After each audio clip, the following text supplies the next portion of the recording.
What's up, everybody? Welcome to this week's talk. I wanted to use this space this week to talk about suicide. And I know that we've had two high-profile suicides, most recently Kate Spade and Anthony Bourdain. And so I wanted to, join in on the dialogue and give a different perspective on suicide and the ways that we can actually take what we know and understand about suicide and implement it into our actual lives, into real life scenarios. It's one thing to know about suicide from a distant standpoint and from a factual standpoint, and it's another thing to know how to actually show up for someone or for ourselves if that's what we're experiencing. And so the first, I'm gonna kind of address this talk in two different ways. And so the first group of people that I want to address is those of us who may be having suicidal thoughts ourselves. And first and foremost, I just want to say that you are not crazy. I know that sometimes our thought life or society or, just the way we were brought up might lead us to think that there's something severely wrong with us for having thoughts of wanting to end our lives or not wanting to wake up or, all these different things. But you're not crazy. Yes, there are issues that you need to deal with. Yes, there's hope and there's opportunity for positive change to where this doesn't have to be your reality all the time. But what you're going through has been felt by other people, and you're not crazy. You just need the support that you need in order to get through it. And then I also, with that, I just want to encourage people to allow someone to help you. And so if you are having suicidal thoughts or really any type of emotional distress, finding somebody that you trust, that you feel you could open up to and just tell them about what's going on. Oftentimes when we're dealing with depression and anxiety, other mental health issues, suicidal thoughts, we don't have the emotional energy ourselves to take ourselves from point A to point B. We're suffering, and so we have to find a way to allow someone else to help us, someone who's a little bit further in a healthier space to compensate for what we haven't been able to do for ourselves. And that starts with allowing someone that you trust to know about what you're going through so that they can offer some sort of help.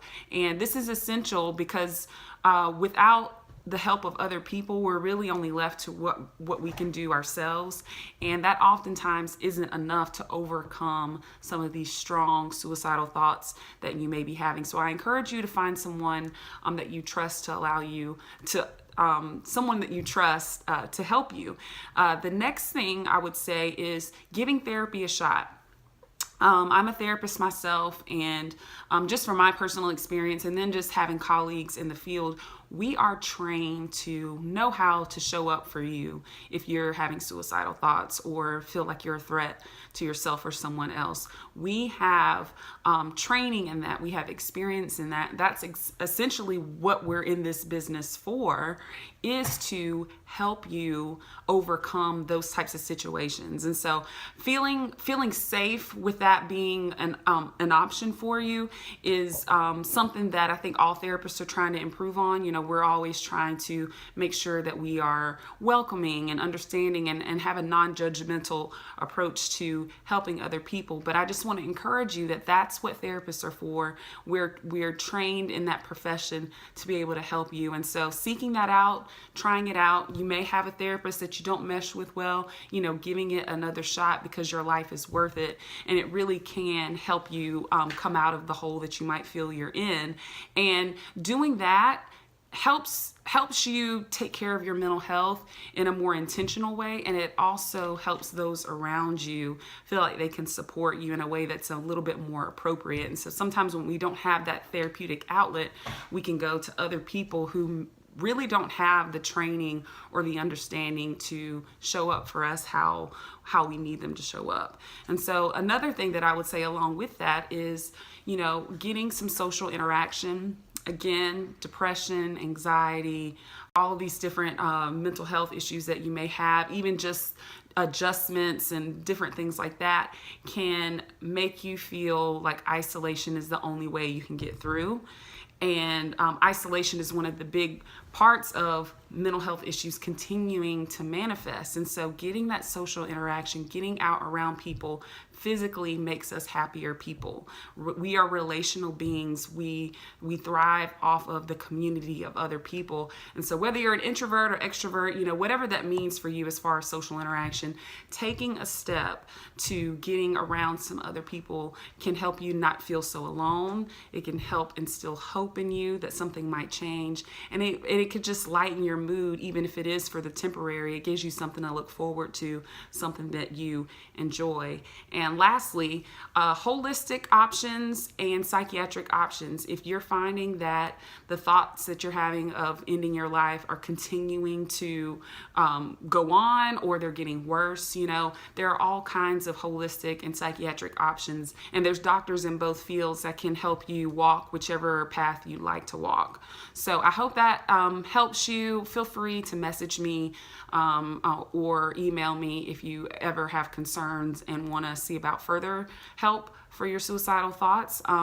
The other side of this, though, that I want to address is with people who know someone who is suicidal or have suspicions or just want to know how to show up for someone else. The first thing that I would say is that, the advice that I just gave for someone is to find someone that they trust.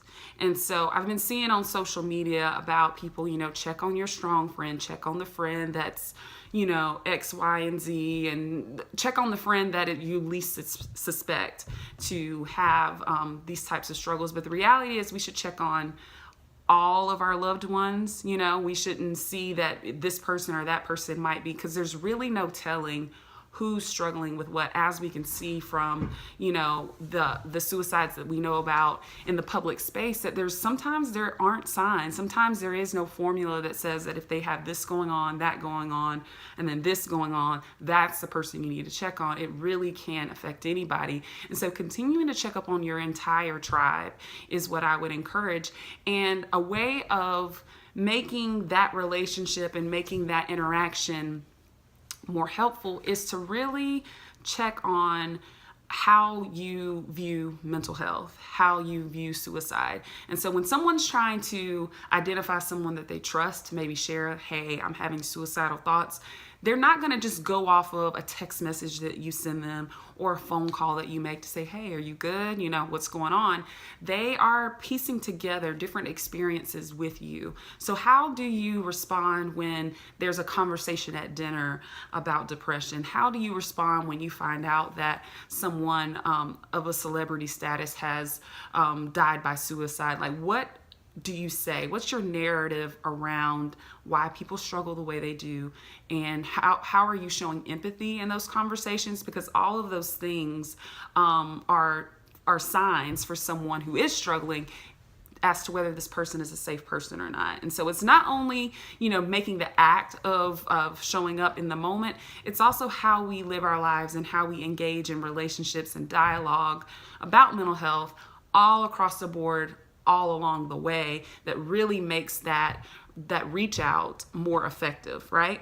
And so another thing that I would say is that if you do reach out to someone and say they are struggling, listening first is the best thing. Sometimes when we know that someone's like struggling, we want to automatically give them solutions, automatically give them reassurance. Oh, don't feel that way. There's no reason you should feel that way. I love you. I care for you. There's so many people that care for you. And we it's coming from a good place. We want to remind them of the truth of their situation is that they do have support. But sometimes in those moments, listening and just holding space for someone to share is most important. That doesn't mean that you need to come with a bunch of solutions because they've shared this with you. Sometimes just listening is good enough for someone. And now, of course, we want to follow that up with encouraging them to seek help. But in those moments, I guess I just want to give you permission to stay silent.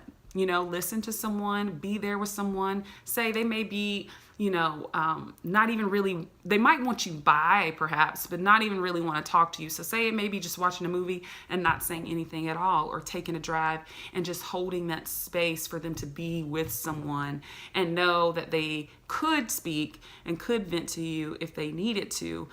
So the third thing I would say, and I mentioned it already, is encouraging them to seek professional help. So nothing wrong with being a supportive loved one, nothing wrong with giving encouragement, nothing wrong with reassuring them and instilling hope.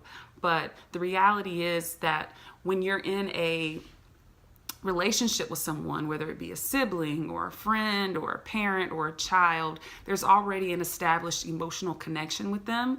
And sometimes it could be hard to show up for them like a professional would when you already have that emotional tie to them. And it can feel very burdensome to feel like you are their therapist or you are their main line of support. And so encouraging them to seek help not only helps them more effectively, but it also helps you be able to assume your role as a supportive loved one instead of the professional in the situation. And so I got exposed to this a little bit more. I was a school-based therapist for about 3 years. In the latter part of my time there, I was a therapist at a middle school. And I can't tell you how many of the students that I was in therapy with for other reasons like their own issues that they were coming to therapy with. And a lot of the times they would talk about how they're being the support for another friend who's not in therapy, who is having thoughts of suicide or cutting themselves or all these different things. And I was like, wow, so you are the therapist for this person and you are coming to me with your own issues. And so the solution and the suggestion that I gave him was that you should encourage your friend to get help like you are. You know, you come in here, you talk to me. It doesn't make everything better, but you feel somewhat better when you leave and you are able to handle your issues a little bit better from being in therapy. So why don't you suggest that to them? Why don't you invite them to get in their own therapy so that they can get the relief that you're trying to get, instead of you trying to be a support to them when you're kind of dealing with your own things, and then now you both are remaining depressed and remaining with these thoughts, because unhealthy people can't really help unhealthy people. You know, you have to work on yourself first and then try to extend your hand to someone else. And so that seeking help, professional help, helps both parties, and it really can improve the dynamics in your relationship. The next thing that I would say is becoming educated and about suicide, about depression, specifically about the difference between self-harm and suicide. So if someone's a cutter or they burn themselves or they have any other type of self-harm behaviors, that doesn't necessarily mean that they are suicidal and want to end their lives. And so many times we hear somebody is cutting themselves, and immediately we go into they're trying to kill themselves. What do I do? And kind of I don't want to say you're overreacting is kind of to trivialize, your emotional experience, but we jump to a conclusion that may not necessarily be what's going on. And so understanding the difference and knowing the signs of each one of those, can help you discern in those moments what's actually needed from a loved one. And so education on your own is going to be helpful, though, having a professional is helpful as well. Just being educated, just kind of knowing what the situation is when it presents itself can really help things go a lot smoother. And then the last thing that I would say is finding ways to encourage and instill hope in people. And this doesn't come from, you don't have to necessarily say, hey, don't you know people love you? Don't you see what you have going on? You have this and you have that. But it could just be in the lifestyle that you live, the energy that you bring into spaces with people who are struggling can really make all the difference to them. A lot of times when I hear of people kind of like, talking about what gives them hope, it's someone who just very gently reminds them that there's something better coming, and kind of gives them that hope and says, I believe in you. I love you. I'm here for you. And actually being there for them, actions following the words, those things can really make a difference. And so you don't have to feel like you have all the tools together to help someone. Sometimes it's just so small little things that we do in our relationships that have someone feel like that person is actually there for me. I actually can believe. Maybe I don't believe for myself that I'm going to get better, but I can believe because they believe that there's something better coming for me. And you plant that seed, and then that seed begins to grow. And so if you're one of those encouraging people, one of those people that's always trying to find the positive in the situation, I really, want to give you a shout out, because those things can really go a long way. Even if you don't feel like it's being noticed, it really makes a difference for those of us who are suffering. And the last thing that I would say, just in general, is we have to take care of ourselves, y'all.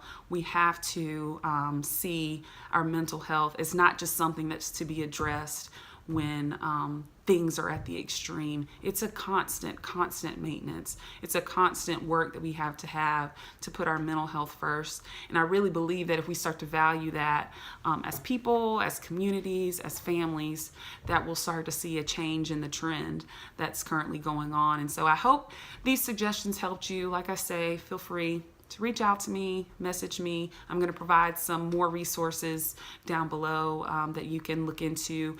And don't forget to believe, be free, and be well. Thanks. Bye.